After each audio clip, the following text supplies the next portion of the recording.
Hello, welcome back to my book channel. My name is Lauren from Lady Lauren Explorer, and today I'm going to be talking about Pride books that you should read. I know it's in the middle of the month, but I have been busy with work, but I got my Pride nails and I love them. And I wanted to talk about books that I think you should read for Pride. Now, I know how I am. So I literally only read MM because that's what's been given to me. That's what I really love. So all of these are MM romances. And I have read some of them and others I haven't. They're on my TBR because that's why I have them. But my two good bookish friends who love MM romances, recommended these books. So I got them either as special editions or because I had to get it. But I know that these are really good books. So we're gonna start off with Outlander by Scarlett Drake. This, oh my gosh, I got this as an ARC. Obviously I have it in my hands physically because this was so good. The inks was really great. This is a past and present timeline, so we go back to like where they started because they were frenemies to lovers, sort of, kind of, and it's just so good. It's so good and I love it because you start in the present, it takes you back to the past, and then you go to the distant future, then you go back to the present, and the angst got me. Sometimes I didn't know I was crying and like my pillow will be wet because of how these characters were written. Jude and Caspian, I just love them. This was so good. The trigger warnings in here is for DV, and I consider it grooming. Some people might not, but I do consider what happened to Caspian as grooming. And yeah, it's just, this is a Great Expectations retelling and I love it. I love it so much. Mwah! It's 5 stars. This other one I've read. I have almost every single edition of this book that's in English, and that's Wolf Song by TJ Klune. This is the Barnes & Noble special edition. It's kind of like the hardback, but not as like the moon and stuff.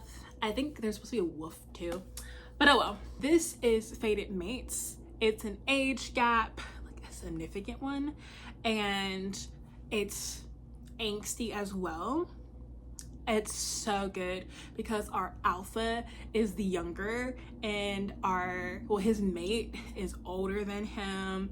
Our alpha was mute because of something that happened to him when he was young, and it bites him in the butt in the future, and then things happen, and it's just so good. Like, I didn't care that there wasn't any like steam at all. Like, from what I remember, there wasn't any, like, there's hardly any steam, and I was okay because the plot and the characters were so good. Like Ox, yes, this was a really good book. I have all 4 books of the the Green Creek series. I just haven't read them, but I always suggest this book because like this was such a good book. I'm just saying. Teacher of the Year by M.A. Wardell. I heard so many good things about this book. This is also like the second edition. This is like the second special edition I've seen of it because Steamy Lit did a special edition of this book. I know that there's good steam in here. I've seen some passages. But I think this is obviously I think it's like an office romance or like a school romance because like they're both teachers, or maybe it's like the teacher and the parent. I'm thinking, because there's a child in there in the mix, so I think it is a teacher and a parent. But I cannot wait to read this because I've heard so many good things about this book. I am just saying, and like, I like this edition of it. It's like really, really cute. Next is Nordica Nights. Yes, this is Garden Park, but you need to read Garden Park before you read Lot 29. So yeah, this is a motocross MM, and like, I've heard so many good things about this. And the reason why I have the regular edition of this. Hold on. Because Cara did the cover. I love it. And that's the reason why I got it, because Cara did the cover. But I knew that Ali was doing a special edition box, and so I just had to get his box because I knew that he was gonna put Nordica in here. Like, I just knew he was gonna put Nordica. So yes, I am in love. I can't wait to read this. I've heard, like, again, Ali has like hyped this up so hard for me, and I literally only bought this because Cara did the cover, and I love Cara. I love Cara's covers. You'll see Cara's covers in here again. So I'm just saying. But this is just so good. That cover is just like amazing. And then the special edition cover of it is just also very cute. Like I said, I've heard so many good things about this duet that I know that it has to be good. And if it's not good, like, you know, like a 5-star, it's at least a 3.5, you know? Next is J Bell, and this is When Ben Loved Tim. This is supposed to be a AU version of something like Summer. It's supposed to be more steamy. I know that there's supposed to be another book a part of this, so I think it's supposed to be a duet, probably a trilogy. But I had to get this when I found out that it was more steamy. I love Something Like Summer, but Something Like Winter is my favorite because it is Tim's story, and I think Tim's story is more gut-wrenching than Ben's story. But yeah, love them together. I cannot wait to read this and fall in love with them all over again in the AU version of this. I haven't even read the summary. I just bought this because Jay was on Instagram and he was like, I have this new book coming out, it's more steamier, and then it was an automatic buy. I didn't read the summary, the little blurb. I didn't care. I just knew that there was the AU version of them, and I was like, yes, I have to read this. I have to buy it, and so I did. So yes, but if you don't want to take a chance on this, Something Like Summer and Something Like Winter, which is book 1 and book 3 of the Something Like series by J Bell, are impeccable. Something Like Autumn is Ben's boyfriend once him and Tim like break up. His story is also very tragic, and how everything goes along. So basically, Something Like Summer, Something Like Autumn, and Something Like Winter are 3 of the same stories told in 3 different point of views. You have Ben, you have, oh my, I forgot what his name was, but Ben's boyfriend in college. Then you have Tim and Something Like Winter. So yes, and then the rest of the series are like shots of them throughout the years, and then you get introduced to new characters. But there are 2 books that have Ben and Tim in it that actually are their story, and I think it's Something Like Forever is the last one, and that's so good too because they're older. Tim goes to Japan. Stuff happens. It's tragic stuff. It's just like so good though. But like, yeah, Something Like Summer and Something Like Winter are my favorites from the series, and then you have Something Like Forever. as a third, and then something like autumn as the fourth. So yeah, but I can't wait to read this and fall in love with them all over again. Next, we have another Kara book, but it is Hamarata by Scarlett Drake. I told you it was gonna show up again. I love Scarlett Drake. This was her debut novel and it was so good. This is a K-pop and rock star romance. This does have infidelity in it. Actually, I forgot to tell you that Orlando also has infidelity in it. But this one, major infidelity, major. Our rock star is engaged, I think, in the beginning. And then he starts falling in love with our K-pop star, Jay. And they both enter the relationship knowing that he's in the relationship and also engaged. And they continue to do it. I mean, he just falls in love. And it's just so good. I know some people don't like cheating romances. I understand. But this is just so good. The steam in here is good. The angst is great. I loved every single bit of this. I have both versions of this, which is the alternative cover and then the album cover. I have two of these, so I love this book. Next is Pretty Toxic by J.R. Gray. This is the Hello Lovely Love is Love edition of this. This isn't my favorite book from the series, the Pretty Broken series, but this is a rock star romance. My favorite one is Pretty Obsessed, but I know that's not everyone's cup of tea because it didn't really have a lot of plot. It just had a lot of steam. And when I tell you it had a lot of steam, it has a lot of steam. But this one does have plot, and this one is crazy how angsty and toxic their relationship is.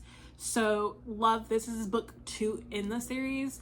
I don't think you actually have to read book 1 to get into the series after this point, because they all follow different characters. You just see them and their dynamics in each book. But this is the regular version of it. So yeah, but I love the Pretty Broken series. But again, Pretty Obsessed is my favorite. I'm just saying. The Husband Hoax by Saxon James. This is the, I guess, like special edition cover. And I love it because it has a step back. Or not a step back, but like this. Oh, yes. Because there's like scenes from the book that happen. Love it. But this is so cute. And it's fake dating, fake marriage, so to say, like fake engagement. And you just have to, like, the steam in here is so good because like it starts off as like someone taking up for him, or one of our characters, who is basically like taken advantage of by his family, his entire family. And our other main guy comes in and saves the day. They have a one-night stand, and then a proposition gets sprung up, and he accepts the proposition, but then they're like, hey, we cannot be intimate because this is a business transaction now. Like, I will start catching feelings if we keep doing this, and I'll start believing this. And so they both decide to stop, but you know, feelings happen, and it's just so good. It's so good. It's fluffy, light angst, and I think you would enjoy this book so much. I just finished this this morning. It's A Head Above Water by C. Ritchie. This is a stepbrother romance. It's angsty. Like, we have our hero who is younger. He is out and proud, and he has this other older stepbrother who he thinks doesn't like him, and you kind of see that he kind of doesn't like him for other reasons. But their parents have been together since they were younger. They met when like our hero was 7 and 9. Our heroes were 7 and 9, so like they've been stepbrothers for a while. Because Cannon is about to graduate high school and Easton is almost in his last year, or about to be last year. About to go to, is in high school as well, but hasn't graduated yet. So this is very angsty and it deals with death in hospitals and grief. Something happens when Easton and Cannon are in their teens that has Cannon being kicked out of the family, but only 2 people know that he was actually kicked out. Well, probably 3. Easton doesn't know that he was kicked out of the family at that point in time. He just thinks that Cannon just left the family and didn't want to be a part of the family at all anymore. It's been like 6 years later after that time, and he gets a call from his ex-girlfriend saying that he needs to come back to Oregon because their parents are in the hospital. And it's bad.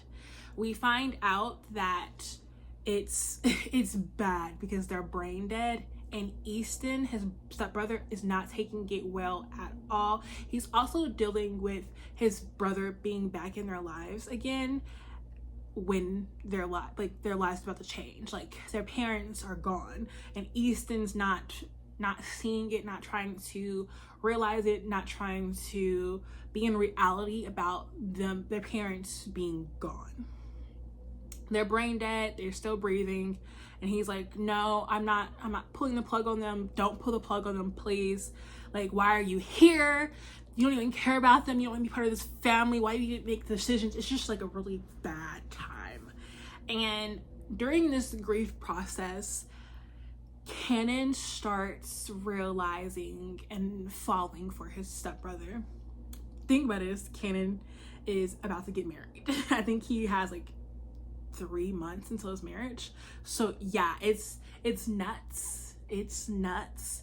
And very, very angsty.